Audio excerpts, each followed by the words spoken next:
Akkam jirtu maatiiwwan Taaddetuuf kan biyya keessaaf ala teessanii barnoota keenya hordoftan barnoota keenya yeroo darbee keessatti waa'ee himootaa waliin barachaa turree maarree barnoota darban irratti barnoota guddaa akka hubannoo guddaa argattan abdii guddaa qabna.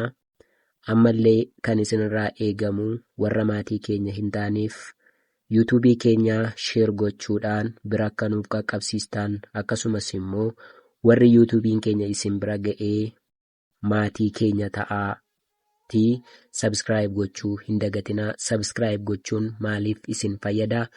Barnoota nuti guyyaa guyyaadhaan isiniif lakkisnu barnoota amma yoonaatti kennine irratti wantoota yeroo darbanis ta'uu wanta amma hojjechaa jirrus waan ofiisaatiin yuutuubiin isiniif fiduuf dirqama miseensa keenya ta'uun dirqama ta'aa jechuudha.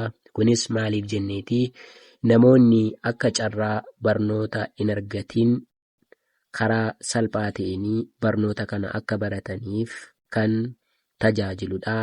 Kan barbaadee bilbilli keenya yuutuubii kanarra jira. Bilbila keenya fudhatanii nu biraa barachuu ni dandeessu.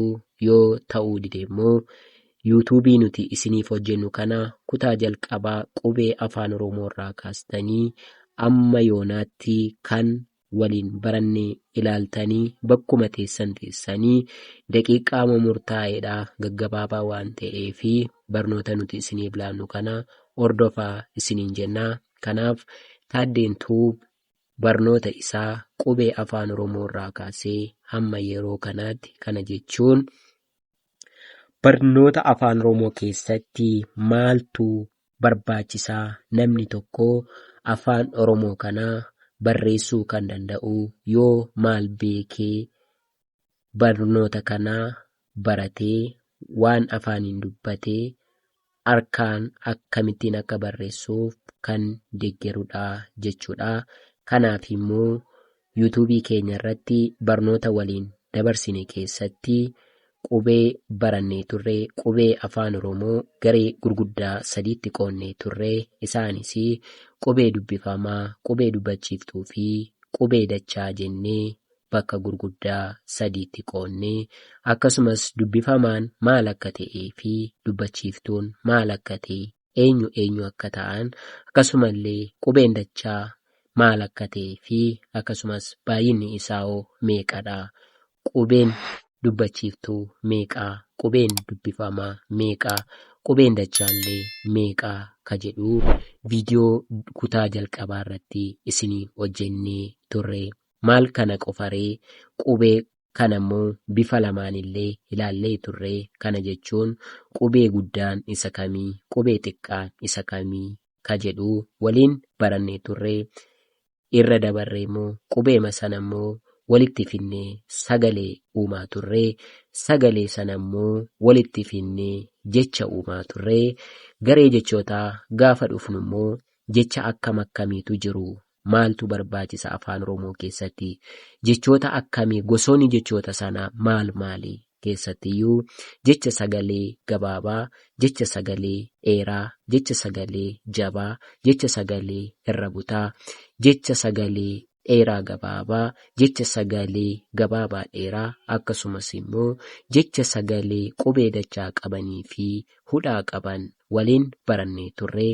Seerottan kana namni yoo baratee haala salphaatiin barnoota afaan Oromoo kanaa waan erga baratee booda afaansaa bakkuma jirutti waan afaaniin dubbate harkaan barreessuu ni danda'a akka gonfatuuf Taaddeentuu kan oonnannatedha.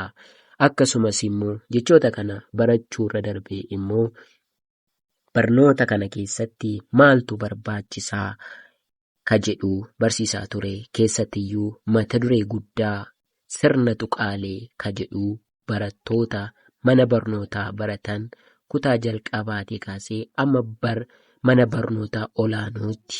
Mana barnootaa olaanoo irra darbee immoo jireenya guyyaa guyyaa keenya keessatti sirni tuqaalee maal akka fayyadanii tokko sirna tuqaalee kanneen akka tuqaa, kanneen akka mallattoo gaaffii, kanneen akka mallattoo raajeffannoo, mallattoo waraabbii, qoodduu jabaa, tuqlamee fi kan kana fakkaatan waliin barachuun keenya ni yaadatama. Barsiisuu qofa immoo osoo hin taane bifa gaaffiidhaatiin illee isiniif hojjedhee akka hubannoo ta'uuf isinii hojjedhee waliin barachuun keenya ni yaadatama. Kana keessatti immoo namoonni carraa kana hin arganne kutaa jalqabaarraa erga maatii keenya taatanii booda kutaa jalqabaa qubee afaan Oromoorraa kaasaatii sirna tuqaalee dabalatee amma viidiyoo amma irra jirru kanatti irra deebi'aatii ilaalaa isiniin jennaa. Akkasumas immoo bifa kiwizii yookiin afaan Oromoodhaan battallee yookiin qormaata isaallee gaaffii gaggabaabsee poosti gochuu eegaleera. Poostii yookiin immoo isinii maxxansuu eegaleera. Kanaaf illee akka beekumsa waliigalaatti yuutuubii kanarratti illee gaaffii isin gaggaafachuutti keeraa. Maarree warri dubbisuu gonfattan immoo gaaffii gaafatamtan kana karaa salphaatiin deebisaa isiniin jennaa. Kana jechuun gaaffii keenya yeroo yaallu bifa filannoodhaan isinii kaa'een jira. Inniyyuu utuun isinitti himin ofiisaatii deebii isinii kaa'a. Kana jechuun yeroo yaaltanii bifa magariisaan yoo isinii fida ta'ee deebiisaa argattaniitu jechuudha. Yoo immoo iddoo isin cuqaastan dhiisee iddoo biraatti bifa magariisaa agarsiisee deebiin isaa karaa salphaatiin isa bifa magariisaa qabu jechuudha. Kanaaf isanum poostonni illee isinii maxxansine sanallee ilaaluu hirmaachuu dandeessu. Warri immoo yuutuubiin keenya reefuu isin bira ga'u sabskiraayib godhaatii maatii erga taatanii booda kutaa jalqabaa qubee afaan Oromoorraa kaasaatii hordofaa isiniin jennaa. Kanaaf Taaddeentuu barnoota afaan Oromoo irratti wantoota hawaasa tokko tajaajiluu danda'an amma beekumsa isaa isinii qoodaa jira. Maarree isin immoo jajjabeessuuf hordofuudhaan bakkuma teessan teessanii barnoota afaan Oromoo kana akka jabeeffattan isinii jennaa. Egaa waadaa nuti isiniif galle keessaa immoo utuu gara keeyyataan nufiin kana jechuun maal jennee turree qubeef qubee olitti finnee sagalee goonaa, sagaleef sagalee olitti finnee jecha goonaa, jechaaf jecha olitti finnee hima goonaa, himaaf hima olitti finnee keeyyata goonaa jechuudha. Haasaa keeyyataa keessatti jechuudha. Kanaaf osoo gara keeyyataa hin naqin akkuma jechoonni sagalee dheeraa, sagalee gabaabaa, sagalee jabaa, sagalee irra butaa, sagalee dheeraa gabaabaa, sagalee gabaabaa dheeraa qubee dachaaf jechoota sagalee hudhaa qaban akkuma barattanii himoota kanallee gadi fageessitanii erga barattanii booda gara keeyyataatti kan imallu ta'a. Kanaaf viidiyoo keenyaa waa'ee himootaa kan barannu si'a sadaffaa dhufee jira jechuudha. Kanaaf gadi fageessee akka hubannaaf isiniif ta'utti waa'ee himootaa amma viidiyoo 5-6tti isinii hojjedhee ka'ee himoota kan erga waliin xumurree boodammoo gara keeyyataatti darbuu waan dandeenyuuf viidiyoo keenya ilaaluu hin dagatinaa. Maatii ta'uu qofti gaa waan hin taaneef waan isinii hawwine kana isinillee ofii keessaniin bakka teessan teessanii hubachuu ni dandeessu, dhaggeeffachuu dandeessu. Mana barumsaa galuun dirqama miti. Kanaaf warri barnoonni nu darbeera jettanii haamilee keessan gadi buuftanii ammallee qaqqabuu ni dandeessu. Afaan keessan bakkuma jirtanii viidiyoo kana ilaaltanii maatii keenya taatanii qubee kanaa waan nuun barnoota afaan Oromootti isiniif laannee hordofuu dandeessu jechuudha. Kanaaf walumaa galatti Taaddeentuu lammii isaa kan biyya keessaaf ala ta'anii barnoota afaan Oromoo keessattiyyuu dandeettiiwwan afaanii arfan akka wal qixxeeffatan. Kana jechuun namoonni dandeettii afaanii arfan hin qabne kana jechuun maal jechuudha? Haasa'uu fi dhaga'uu danda'anii afaan Oromoo jechuudha. 2 dhaga'anii 2 immoo yoo wallaalan kana jechuun warra wallaalan sana keessattuu barreessuu dubbisuu kanaa akka gonfatanii dandeettiiwwan afaanii arfan kana akka wal qixxeeffataniif yaadee kan barsiisaa jirudha. Maarree jabeeffadhaa isiniin jennaa. Har'aa mata dureen keenyaa himoota waliin dubbisuu ta'a jechuudha. Waliin haa dubbisnu. Akkuma beekamu akkan isiniin jedhee waa'een himootaa kana barnoota keenya yeroo darbee keessatti itti fufee jira. Ammallee ittuma fufee jira. Waliin haa barannu. Warri dubbisa hin dandeenyeef maal jedha mata dureen kunii? Himoota armaan gadii dubbisaa jedha. Irran isiniif deebi'aa. Himoota armaan gadii dubbisaa jedha. Tokkoffaa irratti kan argamu maal jedha himni kunii? Carraan taa'ee sin eeguu. Irran isiniif deebi'aa. Carraan taa'ee si hin eeguu. Lammaffaan obsaan magaalaa Finfinnee deeme. Obsaan magaalaa Finfinnee deeme.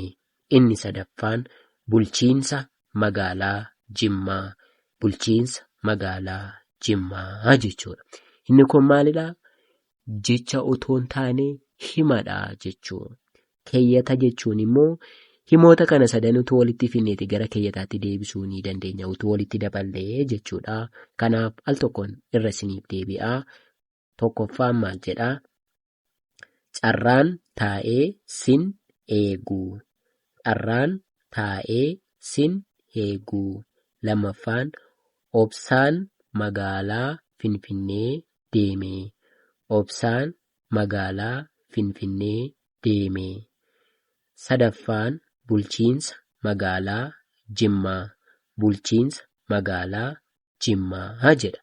Kanaafi gaafa daddaftanii dubbistan immoo kanan akkasiin irra deddeemsisuu fi akkasinii na duukaa dubbisa shaakaltaniif jedheetanii kanammoo utuun irra deemsisiin dafee akkan dubbisuuf maal jedhaa? Tokkoffaan carraan taa'ee sin eeguu.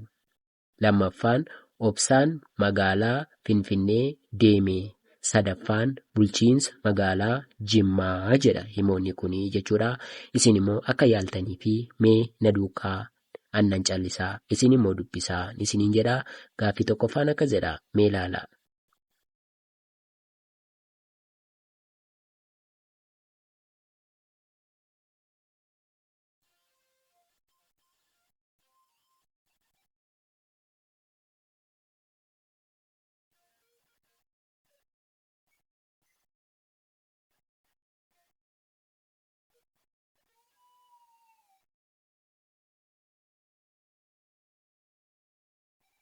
Baay'ee gaariidha.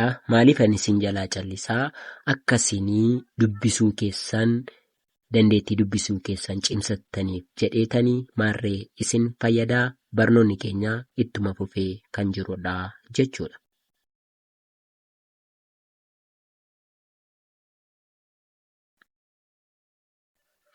Barnoonni keenya akkuma itti fufee jirudha jechuudha. Kana jechuun inni kun immoo maal jedhaa? Caaltuun bishaan dhugdee. Maal jedhaa? Caaltuun bishaan dhugdee. Caaltuun bishaan dhugdee. Lammaffaan re'een sun mana galte. Re'een sun mana galte.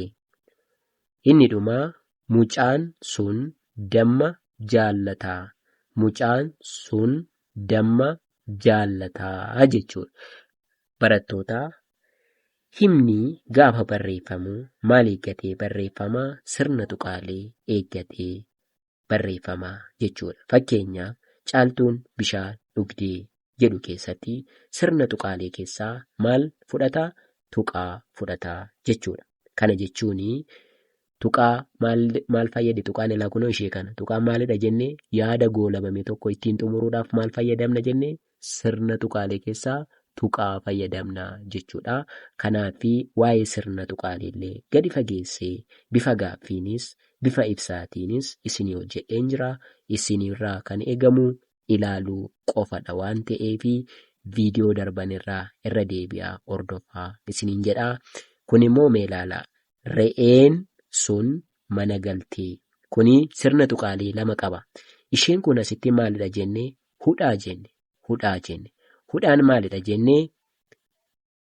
Akka maalitti ilaalama jennee? barnoota yeroo darbee keessatti barannee turre akka qubee afaan Oromootti ilaalama jenne hudhaa ishee kanaa jechuudha. Garuu maallaa qubee miti. Maala daree mallattoodha jechuudha. Mallattoo haa ta'uyyuu malee maalidha faayidaan isaa? Seera qubee afaan Oromoo kan eegsisu yookiin seer-luga afaanii kan eegsisu jechuudha. Amma fakkeenyaaf re'een iddoo jedhu kana keessatti utuu hudhaan kun hin jirtu ta'e kana utuu walitti dubbisneeti hin dubbifamu jechuudha. Kana jechuun reenedha malee re'een hin jedhu. Kanaafi akka dubbifamaa afaan Oromootti kan ilaalamu maalidha? Hudhaa jedhamti jechuudha. Karaa biraatiin immoo faayidaan ishee maalinni? Dubbachiiftuun gosti tokkoo fi lamaa fi isaa ol yoo walitti aananii dhufan gargar qooduu fi kan tajaajiludha jenne. Mee dubbachiiftuu kana ilaalaa? Meeqatu jira? Sadiitu jira jechuudha. Kanaafi sirna tuqaalee keessaa kan nuyi galchinu maallaa? Tuqaas miti, mallattoo gaaffis miti, qoodduus miti, mallattoo waraabbiis miti, raajeffannoos miti. Sirna tuqaalee keessaa hudhaa kana galchinaa jechuudha. Waa'ee hudhaa kanaallee gadi fageessee isinii hojjedheen jira. Isinii maal gochuu qabdu? Barnoota yeroo darbeerraatii ilaaluu ni dandeessu jechuudha. Kanaaf himni kun maal jedhaa? Re'een sun mana galtee. Re'een sun mana galtee. Kana jechuun himni kun xumurameera jechuudha. Kanaaf maal keessuu? Tuqaa keessuu jechuudha. Tuqaan ilaa ishee kanadhaa jechuudha. Tuqaan ishee kanadhaa jechuudha. Inni itti aanu maal jedhaa? Mucaan sun damma jaallataa. Mucaan sun damma jaallataa. Kun immoo maal fudhataa? Mallattoo raajeffannoo fudhataa jechuudha. Mallattoon raajeffannoo ishee kamii? Kunoo ishee kanaa jechuudha. Ishee kanaa jechuudha. Mallattoon raajeffannoo. Kun maaliif fayyadi jennee? Waan nama ajaa'ibu yookiin nama dinqisiisu tokko yeroo fayyadamnu mallattoo raajeffannoo fayyadamna jenna. Akkasumas illee nama ajajaaf kan fayyadamnu maal fayyadamna jennee? Mallattoo raajeffannoo fayyadamna jechuudha. Akkasumallee iyya ittiin ibsuuf illee mallattoo raajeffannoo kana fayyadamna jechuudha. Akkasumas illee jajuuf illee maal fayyadamna? Mallattoo raajeffannoo fayyadamna jechuudha. Kanaaf barattootaa isinirraa immoo kan eegamu yuutuubii kana daqiiqaa 10 haa ta'uu, daqiiqaa 5 haa ta'uu, daqiiqaa 20 haa ta'uu amma dandeessanitti guyyaa guyyaatti yuutuubii kana hordofaatii maatii ta'aatii iddoo mateessan teessanii nama guddaan jedhu, dargaggeessan jedhu, dargaggeettiin jedhu, daa'iman jedhu bakkuma teessan teessanii viidiyoo kana ilaalaatii barnoota akkaataa nuti isiniif ibsuu yaalle kana furadhaa hordofaa isiniin jedhaa. Al tokko irra deebiin isiniif dubbisaa, isa booda immoo nan callisaa isintu shaakalaa jechuudha. Kana jechuun warra dubbisuu hin dandeenyeef jechuudha. Kanaaf caaltuun bishaan dhugdee. Caaltuun bishaan dhugdee. Inni itti aanu re'een sun mana galtee. Re'een sun mana galtee. Inni sadaffaan mucaan sun damma jaallataa. Mucaan sun damma jaallataa jedha. Baay'ee gaariidha. Mee ofii keessanii immoo yaalaan isiniin jedhaa.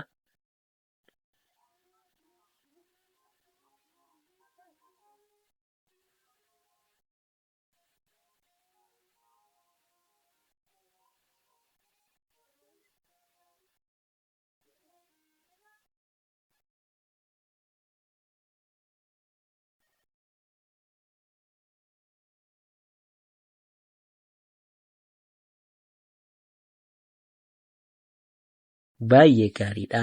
Kanaaf egaa nutillee barattoota keenya haaluma salphaatiin akka isaan hubataniif yookiin namoonni kamiyyuu akka dubbisuu danda'aniif dubbisuuf barreessuu akka gonfataniif isiniif yaadnee qopheessine waan ta'eef nuti immoo erga akkas isinii yaadne isinirraa immoo kan eegamu hordofuu qofadha.